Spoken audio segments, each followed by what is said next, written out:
Jaya Radha Madhava Kunja Bihari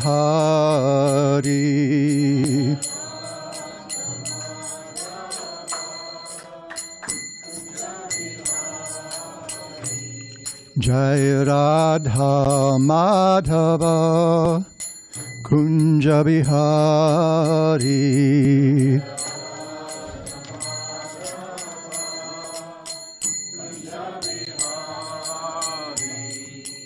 Gopi Janavalabha Girivardhari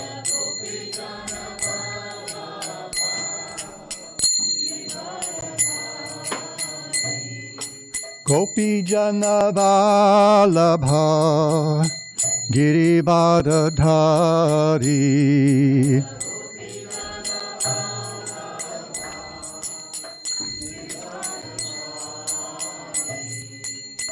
Yashodanandana Braja Jana Ranjana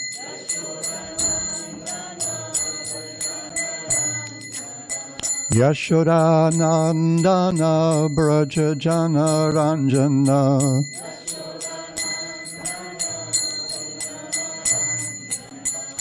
Yamuna Tira Vanachari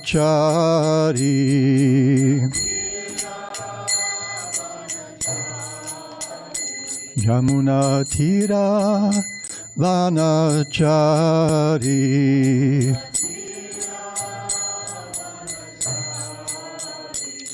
Jaya Radha Madhava Kunja Bihari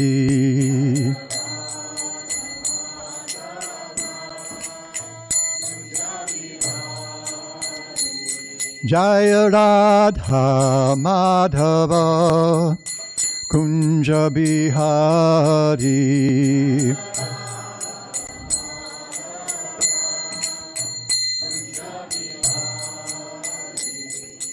Gopi Jana Vallabha Girivardhari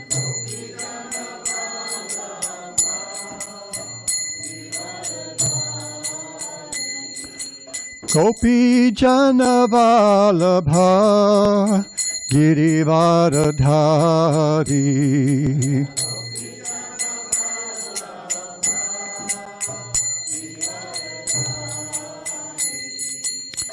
Yashodanandana Braja Jana Ranjana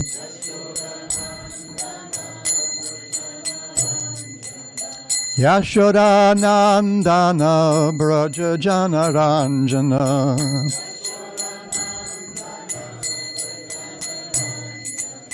Yashodanandana Braja Jana Ranjana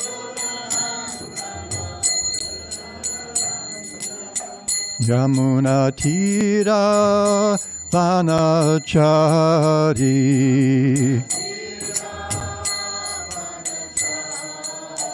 Yamuna Tira Vanachari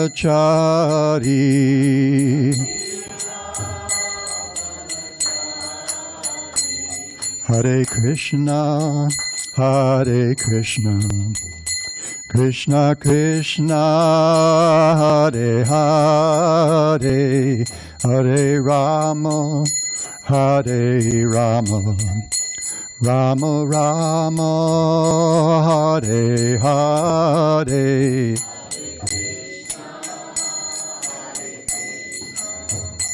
Krishna Krishna Hare Hare Hare Rama Hare Rama Rama Rama Hare Hare Hare Krishna Hare Krishna Krishna Krishna Hare Hare Hare Rama Hare Rama Rama Rama Hare Hare Hare Krishna Krishna Krishna Hare Hare, Hare Rama, Hare Rama, Rama Rama, Hare Hare, Hare Krishna, Hare Krishna, Krishna Krishna, Hare Hare, Hare Rama, Hare Rama, Rama Rama, Hare Hare.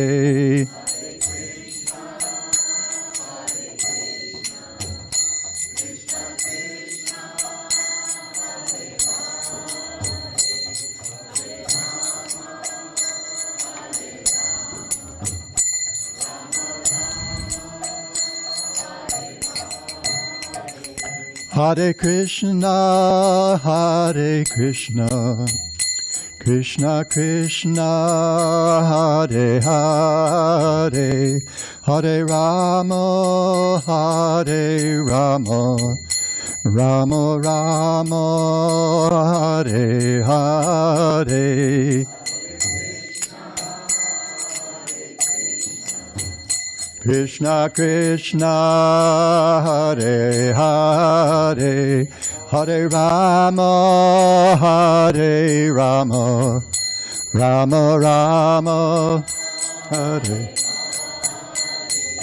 Hare Krishna, Hare Krishna, Krishna Krishna, Hare Hare, Hare Rama, Hare Rama, Rama Rama, Hare Hare.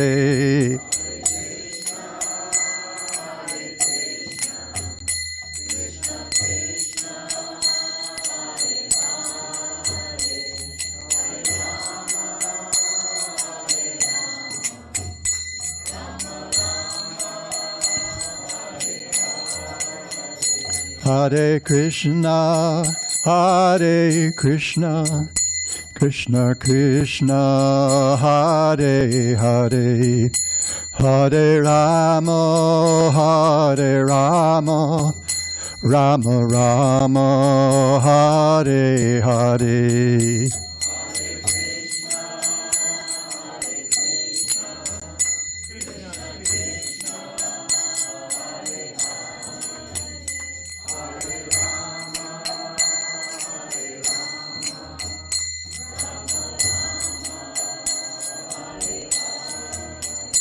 Hare Krishna, Hare Krishna, Krishna Krishna, Hare Hare, Hare Rama, Hare Rama, Rama Rama, Hare Hare.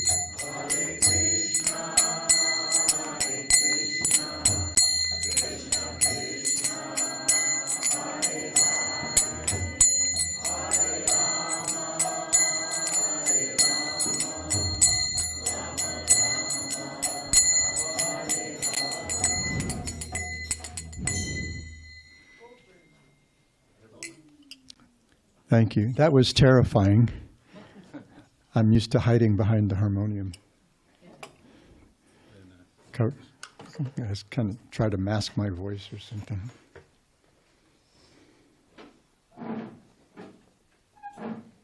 And I honestly don't think I've ever sung that tune without the harmonium. So this was a new experience. This was an adventure. Thank you for the adventure. Thank you, Broken Harmonium, for the adventure. Om Jnana Timirandhasya Jnananjana Shalakaya Chakshurun Militang Yena Tasmai Shri Gurave Namaha Mukhaṁ Karoti Vachalam Bhangum Langhayate Girim Yat Kripatamaham Bande Shri Gurun Dinataranam Shri Chaitanya Manobhishtam Stapitam Yena Bhutale Swayam Rupa Kadamahyam Dadati Swapadantikam Nama Om Vishnu Padaya Krishna Preshtaya Bhutale Srimate Bhakti Vedanta Swaminiti Namine Namaste Saraswati Deve Gauravani Prachadine Nirvishesha Shunyavadi Paschatyadesha Tadine Pancha Kalpatarubhyashcha Kripa Sindhubhya Eva Chapatitanam Pavanebhyo Vaishnavebhyo Namo Namaha.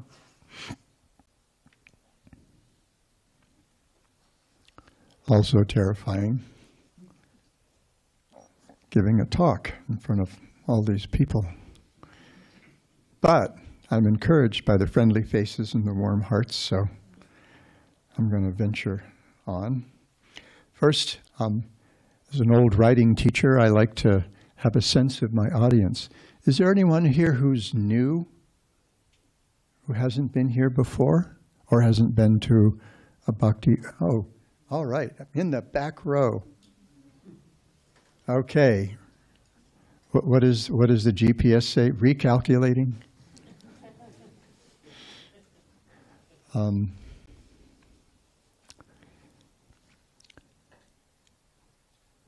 I was looking. I kind of made a list of topics or themes for talks that I give at lounge programs or home programs or Sunday programs. And one of the items on the list is, "Give me shelter." Oh, I heard the old people chuckle there. Those of us who are of a certain age, getting close to 30, okay, uncomfortable laughs. Those uncomfortable laughs reminded me of many years ago when I was teaching at San Diego State. We had what we called the year of the teacher researcher. And we had one of the speakers was a man whose work I had studied when I was in graduate school. He was a psychology professor from State University of New York at Stony Brook, named Robert Boyce. And he had written stuff that I found interesting. I used it for part of my master's thesis about the affective aspects of writer's block. And he was a clinical psychologist, and his clinical work was actually counseling professors who were encountering writer's block. He'd done this, I think at that point he had done it for something like 30 years. And the cognitive stuff is what you know, right? The affective stuff is kind of the more squishy, fuzzy stuff, feelings, motivation, things like that. And Bob Boyce started his talk by pointing out that he said, because there's pressure on especially university professors. I was mostly a community college teacher, but I also taught a full schedule of classes at San Diego State for a while, for quite a few years now that I think about it. And he said, so there's this pressure on university professors to publish a certain amount of work so that they can get promotions and get tenure and then get promotions after they get tenure. So there's this kind of publish or perish pressure on them. And so they have to put out a certain amount of work that gets published in journals and give presentations at conferences and things at a certain rate. Otherwise, they may not get promoted, may not get tenure, and they may have to go look for work somewhere else.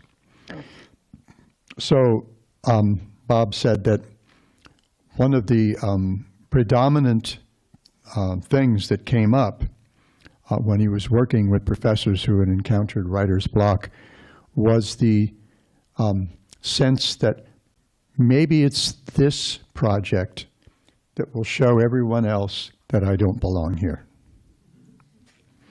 And the seat shifting and uncomfortable chuckles when he said that was quite striking. It was probably something like 2/3 of the room who had been called out on our imposter syndrome. So it was kind of those same chuckles when I mentioned getting close to 30. So give me the title, It was inspired, of course, by the title of a Rolling Stones song from '68. Nobody else here is old enough to remember. Or we're too old to remember. It's a long time ago. And the song started out, this is a great rock and roll song, especially from the late 60s. It was very evocative of the time. And the song started out, ooh, a storm is threatening my very life today. If I don't get some shelter, Lord, I'm going to fade away. And there's a kind of apocalyptic tone to the song. I think Jagger reflected that there was a sort of end-of-the-world feeling to his lyrics. And it kind of reflected the turmoil of the time. 1968 was a very tumultuous year all over the world. I think it was 1968, Soviet troops rolled their tanks into Budapest in Hungary, that there were strikes, workers' strikes and student demonstrations in France and Mexico and all over the U.S. For different things, including the conflict in Vietnam. And so it was a very tumultuous time and a little scary. And many people seem to perceive that we're living in scary times today. Of course, I can imagine my grandparents, when they were my age, talking about how scary it was. Let's see, when would it have been when my grandpa was my age? It would have been 1978. I don't know how scary that was. But, and I remember in the early 60s, during the Cold War, anyone here old enough to remember the Cuban Missile Crisis? Scary times. Very scary. So this is a feeling that's pretty prominent. We're all looking for shelter. This is one of the basic human needs, right? Food, rest, water, shelter, relationships, these things. Now that's talking about physical shelter. But this is a different kind of shelter. We're looking for, we need safety, right? We need some place where we feel that we may be protected from all kinds of things. So this is a big theme in human society, this seeking shelter. So the song was kind of evocative. And I guess I was thinking of it because back in the late 60s and early 70s in Honolulu, where I became involved with the Krishna consciousness movement, our temple had a radio show. There was in Honolulu in the late 60s, there was, and I guess into the early 70s for a while, there was what we referred to back then as an underground radio station. And it was underground because it intended to be a little subversive. This was a non-commercial, free-form radio station, and there would be whole, and so the people who had the different shifts as DJs or whatever had complete freedom to do whatever they wanted during the 3 or 4 hours that they were at the mic. And the only requirements were at the top and bottom of the hour. You had to give the time and station identification. Also, back then, before Reagan, the Federal Communications Commission required that all radio and TV stations have in their programming a certain amount of community service programming, including 2 hours a week of religious programming. So this station, KPOI-FM, their 2 hours of community programming was 2 shows on Sunday morning, the religious programming, 2 shows on Sunday morning. At 7 o'clock on Sunday mornings, the Hare Krishna hour. And at 8 o'clock, the Gospel hour. The Gospel hour, this was the late 60s, the Gospel hour was an interesting mix of gospel music and Black Power politics. And the people who did that show, they were really wonderful people. They were actually very kind, gentle, open-hearted, curious people. And we had some wonderful interactions with them. But so our show, often we would come up with a theme for the hour, for programming the hour, and we'd lead off with a song that was kind of popular in those times. Once I think our theme was love, and we let off. We opened the show with Jefferson Airplane's "Somebody to Love." When the truth is found to be lies and all the joy within you dies, don't you want somebody to love? Don't you need somebody? Wouldn't you love somebody to love? So once I think we talked about shelter, and we probably started off with the Stones' "Gimme Shelter." And this is long enough. I was part of that show from 1970 to sometime late in 1972. So we did a lot of shows. We did 52 of them a week. And I don't remember exactly what we talked about back then. But nowadays, we've got problems. There was also a film back in the mid-'70s called Network. And it was a kind of look inside how network news might become, the network news shows of the time might evolve or devolve, if you like, into entertainment, just to get eyeballs. And the protagonist of the film was a man named Howard Beale. He was a newscaster who was in the middle of a nervous breakdown, and he started calling out all the things that were going on in the world, and he actually had a meltdown right on the air. And at one point he said, "I want you to go to your windows and open your windows and stick your head out your window right now and yell, 'I'm as mad as hell and I'm not going to take it anymore.'" And the show became a hit. So he became Howard Beale, the mad prophet of the airwaves, or something like that. And so he would, on one show, he would say, he would talk about how, all these problems, we have all these problems. We've got the Russians and we've got the Arabs and we've got this and that going on. And so this is where we live in this world, is a kind of a problematic situation for us. And it's really hard, I think, for us sometimes to be comfortable. And we're looking for reliable shelter. And we seek it wherever we can, wherever someone might suggest. And nowadays, advertising is so all-pervasive that there's always something calling for our attention. Try this, try that. And one of the anxieties that we see nowadays is the fear of missing out on something or another. And so we're always looking for shelter. And we try to find shelter in relationships. Relationships often turn out to friendly relationships, romantic relationships, family relationships. Thanksgiving's coming up, right? Beware. All these different kinds of relationships, we're looking for love, we're looking for some shelter, we're looking for some place to repose our trust, and we find ourselves let down almost constantly. There are good relationships. I have family members who stick by me even though I'm the weirdest guy in the family.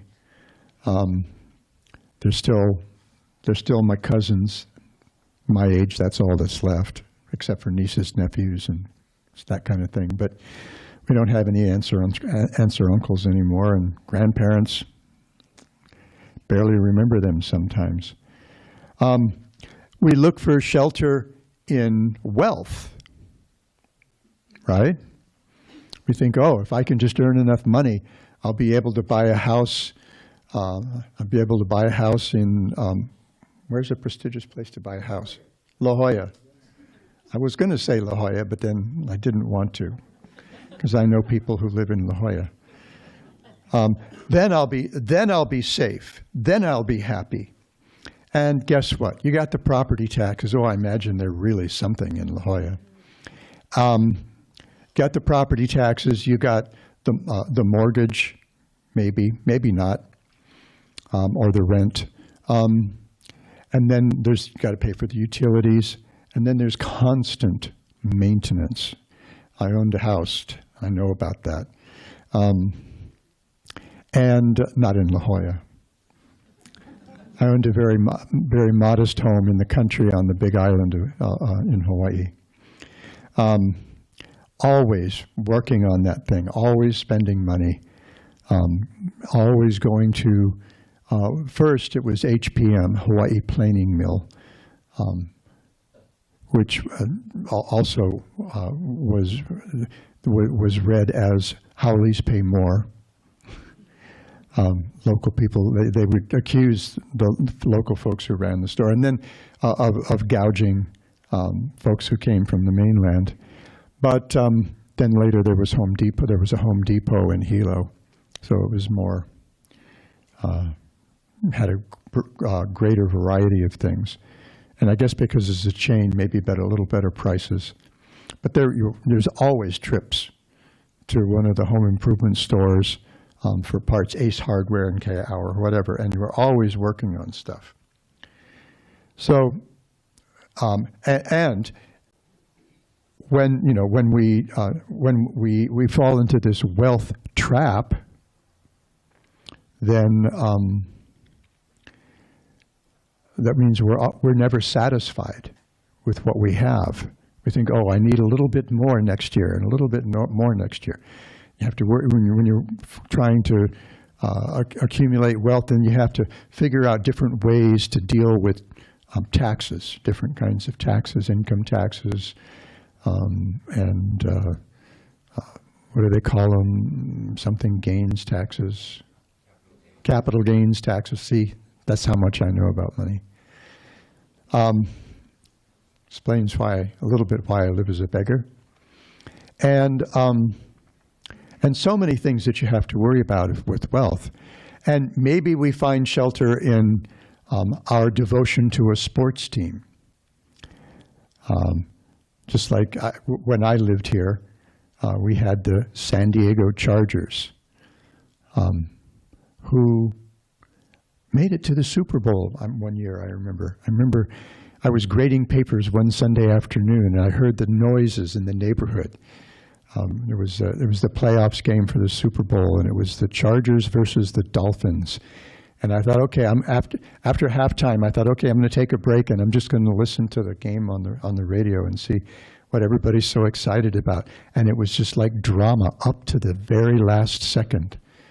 I think that the Chargers scored the winning touchdown like in the last 2 or 3 seconds of the game, and you almost couldn't write a script for that. But then the Chargers move away, and they go somewhere. Where are they now? L.A. Oh, dude.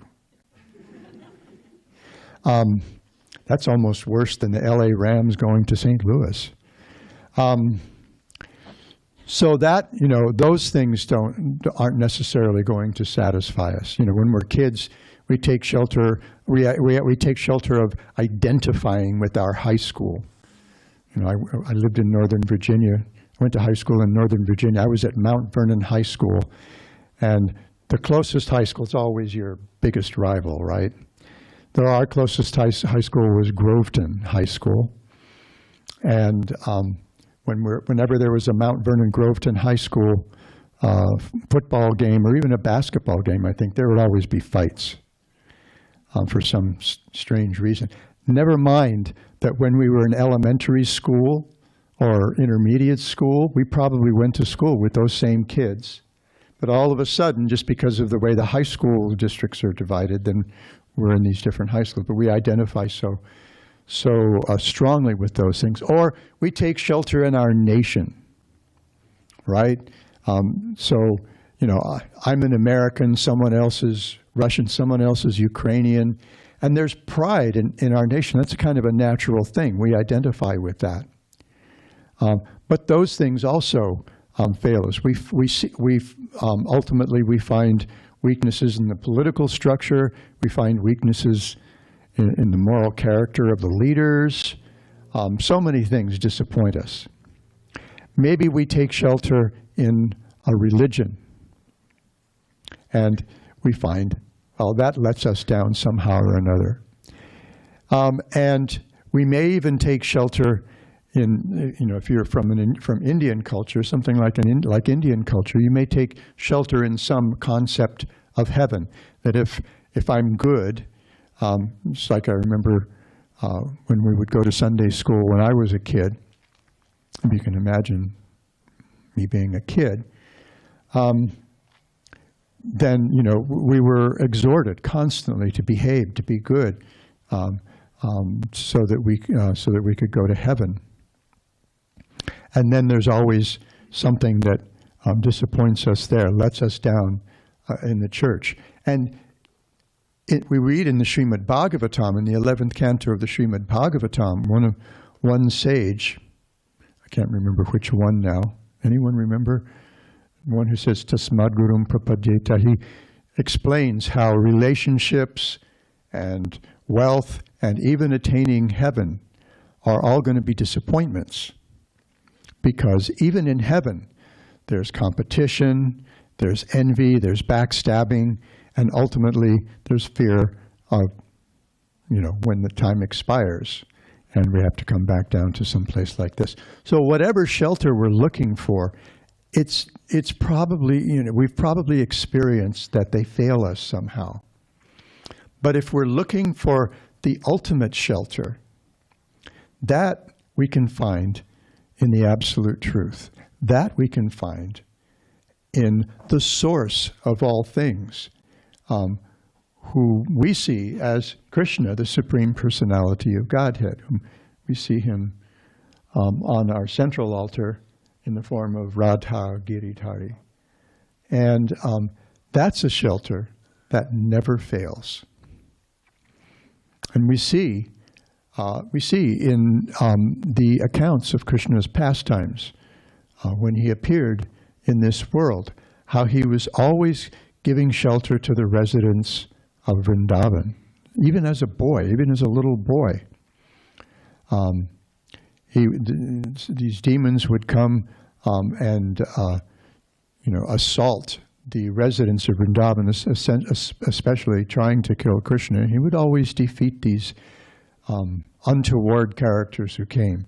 And even the king of heaven, Indra, became a little perturbed, quite perturbed with the residents of Vrindavan when they failed to acknowledge the wonderfulness of himself.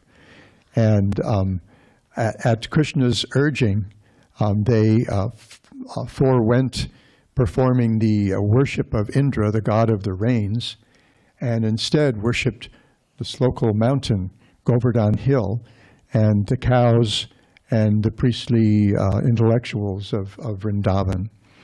And Indra became enraged and sent storms that are meant for the destruction of the universe to wipe out all the residents of Vrindavan. And Krishna protected them actually very easily. He picked up that mountain, that same mountain, and held it on the pinky finger, not particularly strong in my case anyway. I don't know about anyone else's pinky finger, but mine won't do too much. Of his left hand, which is his non-dominant hand. And for a full week, 7 days and nights, was able to protect all the residents of Vrindavan, including all the animals, the cows, and all the animals of Vrindavan.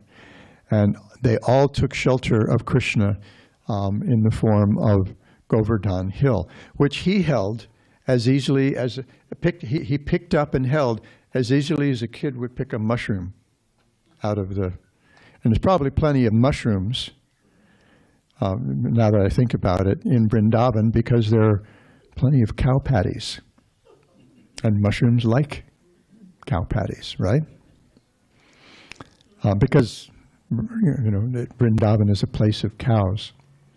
So we see that example, and then we see Krishna's instructions in the Bhagavad Gita at the end of the 5th chapter. He says that if someone has the consciousness that Krishna is the supreme proprietor of everything and everyone's dearmost friend, that they can actually enjoy peace because they'll have his shelter.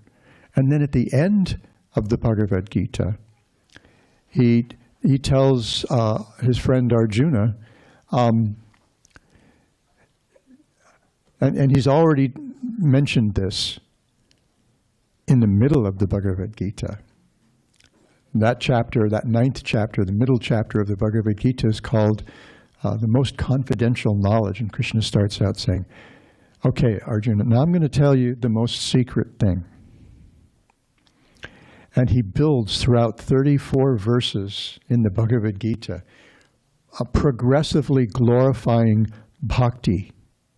And in the last verse he says, bhakti means just using your mind to contemplate me, to think of me, to become his devotee, to offer our worship and our obeisance to him. And ultimately, what he's asking is that we make our very lives an offering to Krishna. And he assures him that I'm telling you this because you're my very dear friend. And if you do this, you will be with me. It's a certainty. It's a done deal. There isn't any question of it. And then in the next verse, he tells us how to put that into action, which is just set aside all other considerations and just take shelter of me. Just take shelter of me. And he says, if there's any difficulty encountered in doing so, even some sinful reaction, I've got that covered. I have that power because I am the Supreme. So Krishna gives this assurance. And not only do we see this throughout Krishna's pastimes in Vrindavan, but reflecting on those pastimes, Krishna's dear friend in his later life, Uddhava, a lifelong devotee of Krishna's, as he's remembering Krishna after he left this worldly plane where we live and moved his pastimes somewhere else to some other universe, Uddhava exclaimed this verse. It says, Aho bhakyam stanakalakutam jighangshaya paya yadapya sadvi lebhegatim datryuchitam tatonyam kambadayalum sharanam vrajema. Who else could I possibly consider taking shelter of other than Krishna? Why? Because this nasty woman, this evil witch, Putana, approached him with ill intent, with fatal intent. She had smeared poison on her breast, dressed up like a local wet nurse, and offered that poison-smeared breast to this infant Krishna, hoping to kill him. Now, Krishna saw through her ruse. She may have fooled some of the other residents of Vrindavan, but she didn't fool Krishna because he's the source of everything. He lives within the heart, sometimes Srila Prabhupada would say, of every atom, not just even necessarily even in the hearts of every living entity. He lives in the heart of every living entity. And he sucked the poison, he sucked out her breast milk, and he sucked out her very life. But what Uddhava is saying here is that even though she approached him in the guise of a mother, we just had Halloween a little while ago, right? So she was wearing a wet nurse costume. She approached him with apparent motherly intent, but underneath there was this really very ill intent. Still, he accepted her, and this is how Srila Prabhupada puts it in his purport. Lord Krishna accepted the motherhood of Putana because she pretended to be an affectionate mother, allowing Krishna to suck her breast. The Lord accepts the least qualification of a living entity and awards him the highest reward. That is the standard of his character. Therefore, who but the Lord could be the ultimate shelter? Vishwanath Chakravarti Thakur makes it really clear in his commentary on this verse. He says, even though Putana, who pretended to have sentiments of a mother, gave him poison to kill him, she attained a position in Goloka similar to the nurses of Krishna. Krishna has two real nurses named Ambika and Kalimba. Though Putana only had the dress of a devotee, she attained love suitable to a devotee. Though she hated the Lord, he made her a special example. This incident shows Krishna's quality of giving liberation and bhakti even to those who hate him. So we don't even necessarily, this is an extraordinary case. Kids, don't try this at home.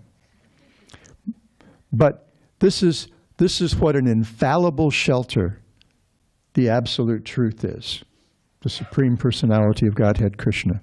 Such an infallible shelter that even when he's approached with hateful intent, with real enmity, by someone just dressed as a devotee, Krishna says, okay, I'll accept the apparent intent. Quite often Krishna is referred to as Bhavagrahi Janardana. That he accepts the sentiment of the person who is making an offering. It doesn't have to be done perfectly. I was just, this afternoon I ran into an old friend of mine, Mother Kripa Mai. She and her husband, Nadia Bihari, come on Sundays to maintain the gardens around the temple. And I was warned that they were coming, and she's an old friend of mine. We're both old Gurukula teachers, or old-timey, or way in the past Gurukula teachers. I don't think we're actually old, but and we were talking, and I was just talking about just how merciful Krishna is, that and how powerful bhakti is. That even at the very beginning of our bhakti, our success is certain. We'll be, what is it Srila Prabhupada says in the Nectar of Instruction, in one of his purports in the Nectar of Instruction, that we will be dragged, that Krishna will drag us once we begin.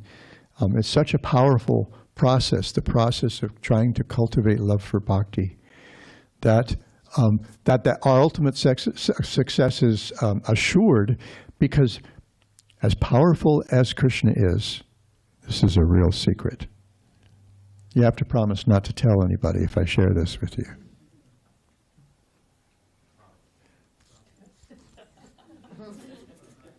Zip your lips and throw away the key. Bhakti is even more, that love is even more powerful than Krishna.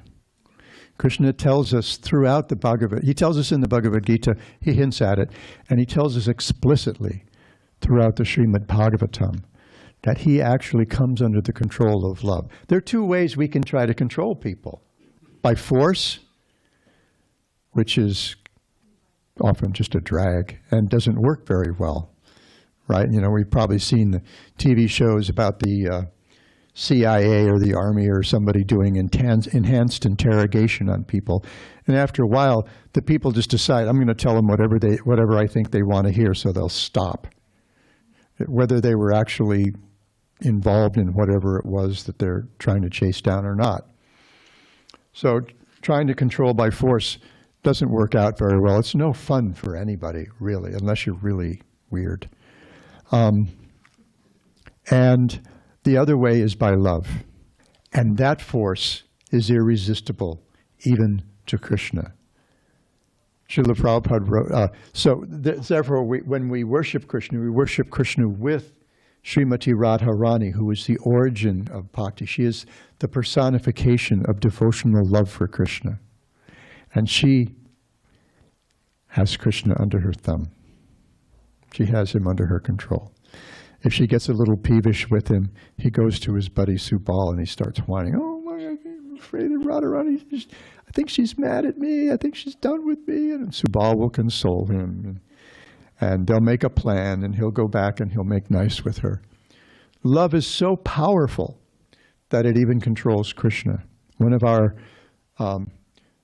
previous teachers, ancestral teachers, I guess, I don't know, Jiva Goswami wrote in one of his Sandarbhas, one of his treatises on how to understand the science of bhakti as it's presented in the Srimad Bhagavatam. And in the last of his books, called Priti Sandarbha, he cites a verse that says, only bhakti, only devotional love, has the power to show us Krishna. Only bhakti, only devotional love has this power to bring us near to Krishna. And then he says, only bhakti, only devotional love, has the power to control Krishna. Therefore, bhakti is the most powerful thing of all. And Krishna himself admits to his friend Uddhava, I become bound to my devotees' hearts by ropes of affection. My lotus feet become bound to my devotees' hearts by ropes of affection. So, how do we get that? And that process of bhakti is what is given to us by Lord Sri Chaitanya Mahaprabhu, who we see on the altar on our left. He's the figure on our right as we're facing. And he taught, as most of us know, he taught the path of bhakti, and the most accessible path of bhakti, and the most efficacious form of the path of bhakti in the chanting of the holy names of Krishna. Hare Krishna, Krishna Krishna, Hare Hare, Hare Rama, Rama Rama, Hare Hare. And that's what we do. There was where I lived sometimes for a few years in Alachua, Florida, north central Florida. There's a large community of devotees, and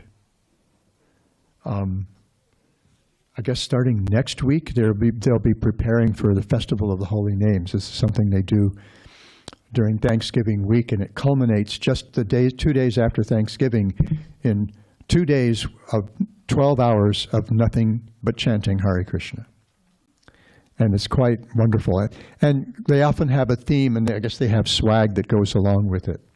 And one year the theme was, "This is what we do." And when I saw that, I thought, man, I wish I was in Alachua this year. I would have bought myself a couple of T-shirts and maybe a tote bag or something, because I just really like that. This is what we do. We get together and we chant Hare Krishna. As I've been mentioning over the last few nights, we get together, we share our hearts, we share our breath in kirtan. And we become, when the kirtan is really good, when everyone really finds themselves immersed in it, really opens their hearts, lets the kirtan break their hearts. I thought about this one time. I was listening to a kirtan. I found myself habitually listening to this one kirtan by my friend and godbrother Bada Haridas, and I just couldn't stop listening to it because I realized this kirtan just breaks my heart, and it breaks it wide open so that I can receive grace. So when that happens in a kirtan, then in a sense we become one. This is real oneness, oneness in love, oneness in interest. And that happens when we engage in kirtan. I'm going to tell just a quick, I shared this the other night at the Krishna Lounge here in San Diego. But I just came from Idaho the other day. I was in rural Idaho, about 2 hours north of Boise. And I did programs in 2 small towns. One is a town called McCall, population 3,600 something. I don't remember exactly the number. Too big a number for me to deal with. My degrees are in English after all. And first of all, we did a japa meditation program, mantra meditation program. We only had about half a dozen guests, but 5 of those guests had never been exposed to the holy name. And we chanted 1 round. I've seen Dravida do this. And I don't think I've done this for a long time myself. But we talked just a little bit about the holy name. We didn't tell too much because we want them to have their own experience of chanting the holy name. And of course, there's the one woman, her name was Marissa. I think she's probably in her 30s. She'd been chanting some amount of japa every day for about 1.5 years. So she just kind of like immediately was immersed in the chanting. And when I looked, big smile on her face, and her eyes were closed, and she was just swimming in the holy name, diving in the holy name. But then I later looked a little bit later, about 2/3 or 3/4 into that 1 round of japa, which was slower than it was a completely different pace than usual, than I'm used to chanting. And I saw this one couple about my age, Mike and Debbie. They're retired teachers, and she's a part-time librarian. At the library, we had this program in McCall, Idaho. And Mike just had this big bliss. His eyes were closed. He was leaning back in his chair, and he had this big blissful grin on his face. And I thought, okay, if that's not nice, I don't know what is. And then they came to a later program that we had Wednesday night at another space in McCall for a kirtan program. And Mike and Debbie showed up, and so did Marissa.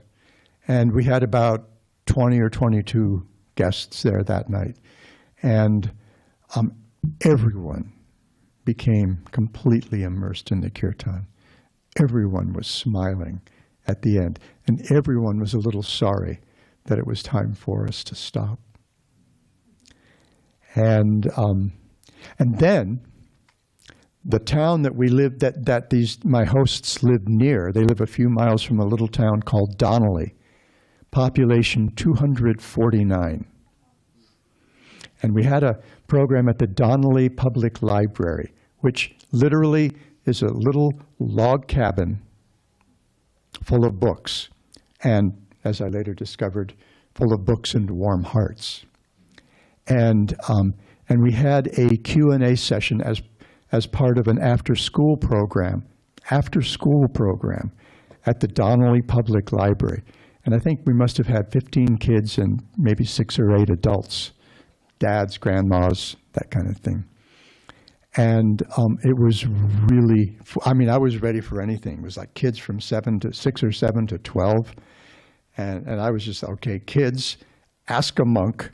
And here comes this old guy dressed in orange sheets with paint on his forehead. And I had made sure I had fresh tilak on because I wanted to provoke one of the questions that I knew was coming. What is that on your forehead? But I also there were some very insightful questions and some kind of cute questions that you might expect from kids. First question I got was from a 7-year-old named Monty. Do you like soup? As it happened, my hostess, Tulsi, had made minestrone soup for refreshments after the program, and bread and something sweet. Oh, I made halva. And, but there were also some really insightful questions, and there were adults who were asking me about, how to meditate better, and different things about the Hare Krishna. And that brought us to Kirtan, which gave us an opportunity to invite them to the Wednesday evening program up in McCall. So what I came away from was that my takeaway from this encounter, this week's encounter, was wherever you go, you're going to find open hearts.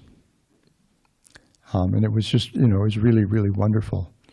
And I think I posted some things about it, and I just posted every town and village. Okay, I'm going to, I only have a couple of minutes. So I'll stop and see if we have a couple of questions or some comments that anyone wants to contribute. Yes, sir. You mentioned heaven and how it's temporary. And you mentioned Goloka. Can you describe the difference for those who haven't read the books? Oh, good. Good question. I don't know if I can do that in 2 minutes, but I'll take a stab at it. Goloka is actually beyond even what we, in the Vedic scheme, the Vedic kind of conception of the material universe, which is like descriptions of different planes of existence. And what's called Svarga, or the heavenly planets, often referred to as the heavenly planets in the material world, it's a place where life is very, very, very long. Millions of years by our calculation. And the pleasures there are intense beyond our imagination. And still, it's not satisfying. Still, it's temporary. Because those millions of years, which looks like forever to us, it does have a cutoff point. And now, Goloka is actually, in a sense, the source of everything. And this is where Krishna lives eternally and engages actually eternally in loving pastimes with all his loving devotees. And they're kind of like different compartments, I guess you could say, in Goloka Vrindavan, with different, where there's different varieties of love, different varieties of service being enjoyed. But there is no beginning to that, and there is no end. That's the original home of the Absolute Truth. And it's actually, in a sense, identical with him. And the kind of love expressed by the residents of Vrindavan, especially the young cowherd women there, is the pinnacle of love. There is nothing superior to that. And Goloka means a place full of cows, plenty of cows, which means plenty of milk, plenty of ghee, plenty of sandesh, plenty of burfi. What else do we want? Pera. Gulab jamans. Gulab jamans actually are made from milk, not flour and baking soda. But we have this other thing that we call gulab jamans as well, because they kind of look like them. But really they're made from milk and ghee and sugar and things. But so we have all the stuff there that's made from milk, and there's no question of the cows being mistreated. The cows are actually worshipped not only by all the residents of Vrindavan, but by Krishna himself. And we had a festival a couple of, maybe 3 weeks ago, commemorating that as well. Is that okay? Yeah, and what's the difference in the size between Vaikuntha and the material? Oh, well, since it's all infinite, it's all sort of relative. But the material realm is sometimes described as being like a quarter at best of the total existence, and the rest of it being different parts of the spiritual realm. But the core is Goloka Vrindavan, and it's bigger than everything put together in a very real sense. But yes, Monica, right? Yes. See, I remember. Is it on? Yeah, okay. You had talked about Bhakti even to those who hate and are hated. So could you expand on how you could, love in that sense if you're being met with hatred, and how Bhakti comes into play with that, if you could expand on that? Well, I'll try to do so as concisely as possible because I'm over time. Krishna is love. The Upanishads describe him as such. He is rasa. And rasa is what happens when there's an exchange of love. The literal translation of the word is juice. So Krishna is actually love himself. And he tells Arjuna in the Bhagavad Gita that he reciprocates with everyone. He responds with everyone according to the nature and the depth of their love. But there are some instances where there's an exception. For example, in the instance of the gopis, the young women of Vrindavan, when they go to meet him in the middle of the full moon night for the rasa dance in the fall, he tells them, well, I promise in the Bhagavad Gita that I reciprocate with everybody according to the nature and depth of their love, but you guys have stumped me. Your love is so intense, there's no way I can honestly reciprocate. So there Krishna admits his failure. But he is actually equal to all. And in some senses, that means he would respond to enmity by protecting everyone by getting rid of that person, getting them out of the way. And he did kill Putana, but he gave her the kind of bhakti that nursemaids in Goloka Vrindavan would have. And it's not that she was like really part of the core of Vrindavan. She was kind of like out at the edges, as I understand. So and why? Because she was dressed as a devotee. I got another story about that. I'll have to tell it really quickly. There was a devotee in Honolulu. He was a high school kid who on Halloween night, Kalakaua Avenue in Waikiki is just crazy, like Hollywood Boulevard in LA. Just people are out on the streets, they're dressed up in all kinds of strange costumes, and just a lot of fun. And Hare Krishna devotees like to take our kirtan parties down there on Halloween night, because there's a lot of people, and they're up for fun. And it's just, it's really kind of fun. And so this one high school kid in Honolulu went down to Waikiki with one of his friends, and they were dressed up in Hare Krishna devotee costumes. Now, that high school kid, shortly after he graduated from Punahou High School, moved into the temple and became a Hare Krishna devotee. Because he was dressed up like a devotee. Okay, the hook's coming, so I'm going to stop here. Thank you all so much for your attention. Hare Krishna.